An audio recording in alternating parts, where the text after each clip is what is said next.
What's up, everybody? Welcome back for some more Brian Kohberger doc review. We've got 4 different documents we're going to review today.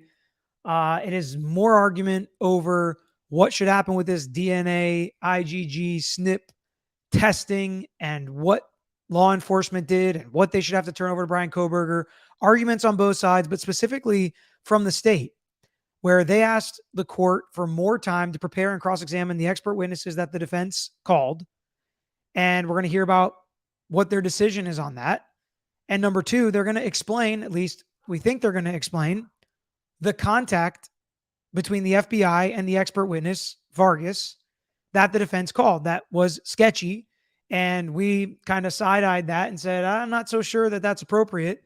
And we wanted more information. And Ann Taylor said, hopefully they recorded all that on their body cam. So we are going to find out more information on that if the state is going to provide it.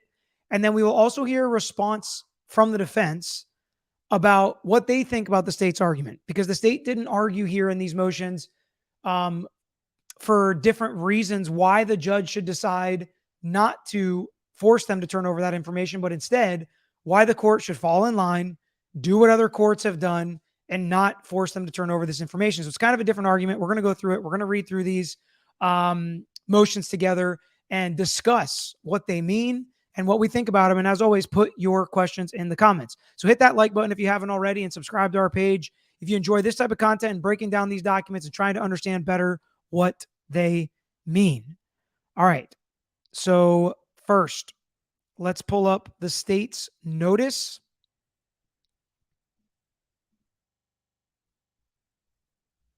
And this is a notice of intent not to cross-examine defense witnesses. They file a district court decision and records to explain witness contact. Those are kind of the 3 things we're talking about today. So first, at the hearing on the state's motion for a protective order, the defendant's third motion to compel, held on August 18, 2023, which we watched together, the court allowed the state to reserve cross-examination of 2 witnesses, Gabriela Vargas, who the defense disclosed without a CV the day before the hearing, and Leah Larkin, for whom the defense disclosed a PowerPoint presentation for the first time during her direct examination. So they're saying we didn't have enough time to prepare. That's why we needed more time to prepare for their cross-examination. But actually, we're not going to cross-examine them. The state has determined that it need not cross-examine either of those witnesses. So you might ask why. By the way, side note, Florida State game was 2 days ago. Obviously, very fun day. Lost my voice. Kind of got it back. Did way too many videos yesterday. So I'm losing my voice again. Played pickleball. Always lose my voice screaming playing pickleball. So bear with me as we push through here. In addition, the state mentioned during its argument at the hearing that Judge Whitney in Canyon County ruled on a similar issue 1 week prior to the hearing that the state would provide the written ruling once available. The transcript of that hearing is now available, and the relevant portion of the transcript is attached as Exhibit A. So in the hearing, they argued that another court had already ruled on this issue, and whenever the other courts rule the same way you want them to rule, then you provide that information and you say, Judge, this case is exactly the same as that. You analogize the 2 cases. Now, the defense already said, Judge, those are not persuasive. It's like, yeah, they are persuasive. They are. And your job as the defense is to differentiate between your case and that case and why they're different and why that judge made the decision that way. But our judge in this case should make a different decision.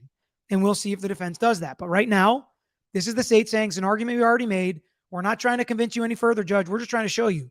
Fall in line. Do what the other judges are doing on this issue. Don't recreate the wheel because you don't have to. And judges usually don't like to. Finally, at the hearing on August 23rd, and here's the third part, defense counsel suggested in open court that the state had improperly contacted Ms. Vargas, one of the defense experts. The state has attached under seal as Exhibit B the reports and other records that explain the contact. The state would ask this court to grant the requested protective order or permit the state to present the information it seeks to protect to the court in an in-camera hearing. So let's see why they need to protect this stuff about the interaction between the FBI and Ms. Vargas. Comes now. The state of Idaho, by and through Latah County Prosecuting Attorney, hereby moves this court, pursuant to Idaho Court Administrative Rule and the Idaho Code, temporarily to order the sealing of Exhibit B of the state's notice of intent not to cross-examine defense witness, district court decision, and records to explain witness contact herein because the release or disclosure would. So here's the reason. And it's the same ones that we've already read before. Spoiler alert.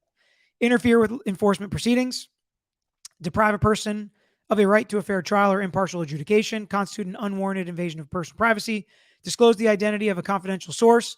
Again, doesn't mean any of this stuff exists. These are just the reasons the rule and the code allow the court to seal documents like this. And then number 4, which is probably the most important one and actually relevant to this, disclose investigative techniques and procedures. The undersigned seek this protection pending a hearing on the matter, wherefore the state respectfully prays that the court seal from public disclosure Exhibit B of the state's notice of intent not to cross-examine witnesses, and especially with contact with the witness. And shocker, again, the court does order its sealing.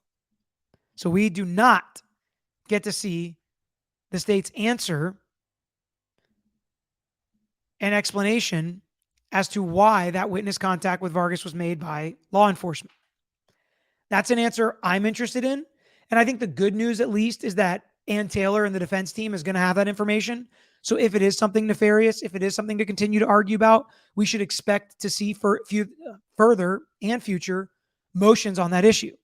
And if not, then I think we can surmise that Ann Taylor and the defense team was comfortable with the information and reasons given by the state as to why that witness contact occurred and how that witness contact occurred. And again, we're about to read the defense's response to that state notice, and they don't really include any argument about the witness contact. So that response could be under seal. Maybe we just haven't seen it. It could be confidential. I don't know. Could have a protective order under it.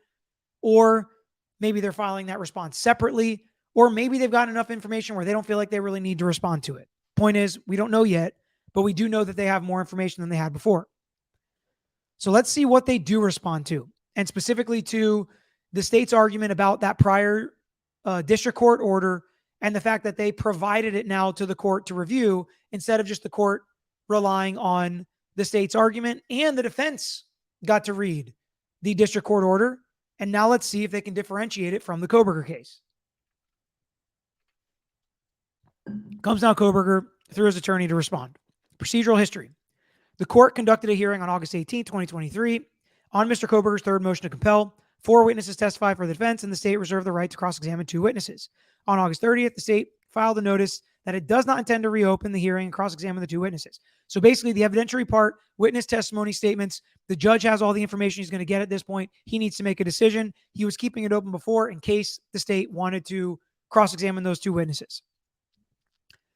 Response. Referenced in the state's notice of intent not to cross-examine defense witnesses, district court decision, and records to explain witness contact are a 3rd district court transcript from this case number. Mr. Kohberger's defense team has reviewed the exhibit and provides the following response. So again, we should expect, and I haven't read this, so I don't know what it says. We should expect them to differentiate this case Kohberger from Judge Whitney's decision in State versus Dalrymple. We'll just call it the Whitney decision. At first blush, it appears the issue before Judge Whitney was that the state was seeking a protective order relating to a database that produced information leading to Mr. Dalrymple's arrest. However, some differentiation. The decision Judge Whitney announced was on a different issue and was made without the benefit of expert testimony relating to the forensic investigative genetic genealogy process. So there's the first differentiation. Judge Whitney first decided on a different issue. Second differentiation. Judge Whitney did not have 4 expert witnesses explaining to them why this was important and needed to be turned over, which you, Judge, have the benefit of. So that's a big difference. It is noteworthy that even without the benefit of that testimony, Judge Whitney concluded that the state needed to turn over in discovery everything in its possession relating to genetic genealogy, and the defense was welcome to bring further motion on the issue. So it sounds like Judge Whitney did not slam the door on what the defense is asking for in this case. And Judge Whitney actually did tell the state they had to provide some of the genetic genealogy information. And if the defense wanted more, they needed to ask about it, meaning Judge Whitney didn't shut the door any more than you should, Judge. This court is asked to decide something different. The information sought by Mr. Kohberger through its motion to compel is the same information that the state seeks to protect with its motion for protective order. The SNP profile created on behalf of the state and the genetic genealogy process directly used by the state to identify Mr. Kohberger. Mr. Kohberger is not asking for a genetic genealogy database, rather the analysis and documentation utilized to identify him. Mr. Kohberger has also asked for the SNP profile, and the state has agreed to provide it. So instead of asking for the entire genetic genealogy database, which is not the question before Judge, Kohberger's team is asking for the analysis and documentation utilized, as well as the SNP profile, which the state has already agreed to provide. I don't know why they haven't provided it yet. Seems like it's been a while. So this court is left to decide whether to shield the analysis and documentation developed and used to identify Mr. Kohberger, or to order it to be provided for his defense. This court makes its decision with the benefit of expert Steve Mercer explaining the duties of attorneys to examine this evidence and the types of legal decisions that could be made based on this evidence. The court has the benefit of knowing, based on expert testimony, how SNP results are produced using bioinformatics. Further, expert testimony described how genetic genealogy tracing is conducted and the documents generated by a genetic genealogist showing the analysis and result. Further, this court has the benefit of expert testimony describing how SNP testing can be compared against STR testing for contaminants and mixtures, as well as how the SNP and genealogical data can impact statistics. Lastly, this court has the knowledge of the intricacies of prohibited law enforcement access to various DNA databases. That's from Vargas. And that's basically just a synopsis of what their four experts testified to, and how this court has so much more information, especially from experts, as to why this is necessary than any other court, including Judge Whitney. The testimony the court received in the hearing related to this loophole is not something Judge Whitney had the benefit of knowing. It is important for the court to be aware that this same information has now been published on August 18th, 2023 in The Intercept. This article details forensic genealogy and the loopholes utilized to obtain information in contradiction of authorization, attached as Exhibit A. And we'll kind of scroll through. There are articles on this now. The Intercept is an online journal that existed since 2014. Open source information states that this is an award-winning news organization dedicated to exposing the powerful and holding them accountable. I don't know anything about it. The point is, this is novel. They are digging in more than most people have dug in on these issues.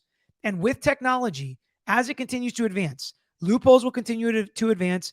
And this could absolutely become an issue that we deal with in the future on a lot of cases. More on that later from some of my other experiences. The court in State v. D also lacked the following documents that establish the relationship between the Idaho State Forensic Laboratory, local police departments, and the prosecuting entities in the state of Idaho. This court received such documentation attached to the declaration of Ann C. Taylor in support of the third motion to compel. The agreement is attached again herein as Exhibit B. This memorandum shows that Idaho utilizes federal money to work with Othram Laboratories to identify suspects in certain cases. This memorandum shows the intricate relationship between agencies for identifying which cases qualify for identification through genetic genealogy. In Mr. Kohberger's case, the Latah County prosecutor, the Moscow Police Department, and the Idaho State Police and the FBI worked together to investigate the case and identify a suspect. At some point, genetic genealogy was used for identification. That information remains withheld from Mr. Kohberger. Mr. Kohberger does not even know when this began or when he was supposedly identified. It's problematic to me. The memorandum contains a requirement that the Federal Department of Justice policies, hereinafter DOJ, must be adhered to, and that agencies must sign a memorandum of agreement to follow such policies. The DOJ has a policy regarding forensic genetic genealogical DNA analysis and searching. This policy was attached to the Taylor Declaration in support of the third motion to compel and is again attached here as Exhibit C. That policy requires that the prosecutor and investigating agency collaborate. That policy also requires that investigative agencies only enter and search DNA databases that permit law enforcement to use their services. That policy requires that all forensic genetic genealogy profiles, account information, and data should be retained by the investigative agency for potential use during the prosecution and subsequent judicial proceedings. There is a relationship between local, state, and federal government to work together. DOJ policies require retention of analysis and materials for use in judicial proceeding. This knowledge, in addition to the potential for misuse of information, is something that is discoverable and necessary to Mr. Kohberger. To me, this is the best, most concise, summarized argument why I believe the state must turn this information over. We've heard from the experts. We heard the loopholes. We heard how lawyers can use it. We heard how it's needed to provide a proper defense and effective assistance of counsel. What experts do we need? How can we dig in? Is this just fodder for cross-examination, which is still an important part of the trial? Because DNA evidence and that matching is so important. We hear it from jurors all the time in interviews after trial and talking to them later in life. The DNA match is so important. Cases get overturned. Things change when there is this DNA evidence. So how we got there, how we made the connections, how the profiles were set up, how it was documented, how it was analyzed, just turn it over. If you did it right, it shouldn't be a problem. And I think it was Joe Rogan on a podcast was talking about how there was a deep fake basically where somebody used AI or CGI or whatever and created a fake advertisement for some product for him, using his voice, his cadence, his picture, his likeness, saying, "I'm Joe Rogan and I promote this product," whatever it is. And it was totally fake, but it looked and sounded just like him. And basically every case where there are recordings, we've had criminal defendants say, "Oh, this is fake. They edited it. They doctored it." We heard it in the Johnny Depp and Amber Heard case. Sometimes it's legit. Sometimes we roll our eyes at it. Sometimes it comes in. Sometimes it doesn't. Sometimes you need data and information that you just can't get because it's gone away on the phone, like the Amber Heard and Johnny Depp situation. Sometimes it's not all turned over. But we are entering the day and age where this stuff can absolutely be messed with by individuals, by law enforcement, by lawyers, by doctors, by experts. They are absolutely going to be able to edit texts and pictures and DNA information and results. I mean, think about it. Pete did that whole Elizabeth Holmes case, and now they were making results look good. And I mean, they were fooling the richest and most powerful and smartest people in the world to invest billions of dollars with them. Nobody is above the law. So let's have other experts check your work as law enforcement. Make sure you did everything right. Make sure you didn't cut any corners. Make sure you didn't take any loopholes. And if that's the case, then great. We can all be more confident in this result, because the last thing we want is a new trial or a successful appeal if they got the right guy convicted. So that's a frustration of mine, why the state is fighting so hard against this, especially when they say they don't have a lot of this information. Idaho Rule of Criminal Procedure 16A reads, "The prosecuting attorney's obligations under this paragraph extend to material and information in the possession or control of members of prosecuting attorney staff and of any others who have participated in the investigation or evaluation of the case, who either regularly report or have reported in that case to the office of the prosecuting attorney. The duty of disclosure is an obligation of not just the individual prosecutor assigned to the case, but of all the government agents having a significant role in investigating and prosecuting the offense," I think is what that's supposed to say. "The FBI has been compelled to turn over its CAS report related to cellular data evidence and its investigation related to the identification of the car. The investigation related to the car included hundreds of names of individuals owning a white Elantra. The evidence held regarding DNA is no different." I like that analogy. "The court in D incorrectly permitted the state to hide material from the defense by claiming they did not have it. That is not how discovery works when the state decides to work with outside agencies to take liberty from someone. This court has thus far shown that the FBI does not exist outside the discovery rules. It should not grant them immunity now. And that is probably in response to Thompson saying, like, Judge, if the FBI doesn't turn it over, what do you want us to do? And courts in other cases have been like, well, the FBI is not turning it over. The state has everything they can. That's why they keep referencing this rule and how the FBI and DOJ and prosecutors and all these agencies, if they're working together to take somebody's liberty, they have to work together and must disclose this discoverable material. Now, it's easier said than done. And that's why we see all these protective orders. I mean, in federal court, sometimes it was shocking to see everybody would be sent out of the room except for the special agent of the FBI, the prosecutor, and the judge. The defendant wasn't there. The criminal defense attorney wasn't there. It's national security or investigative techniques. And it's just like, come on. We need to hold these people accountable. We need to make sure we're only imprisoning the right people and not just somebody that seems like a bad guy who has done something before or who the FBI is really confident did it. The transcript provided from Judge Whitney does little to instruct this court about what should be decided. This court has a different question. Mr. Kohberger requests materials and analysis, not a database. And I do think that's a different question. These materials are required by the DOJ to be retained for use in judicial proceedings. This court has the benefit of understanding the process and the materials that were created in this identification of Mr. Kohberger by the state and its agents. That just seems so fair to me. Just turn that over. Let me know in the comments if you disagree. This has nothing to do with guilt or innocence. To me, this is a big thing in pointing to maybe Kohberger is the guy. Maybe they can prove his guilt with this information, so why not turn it over?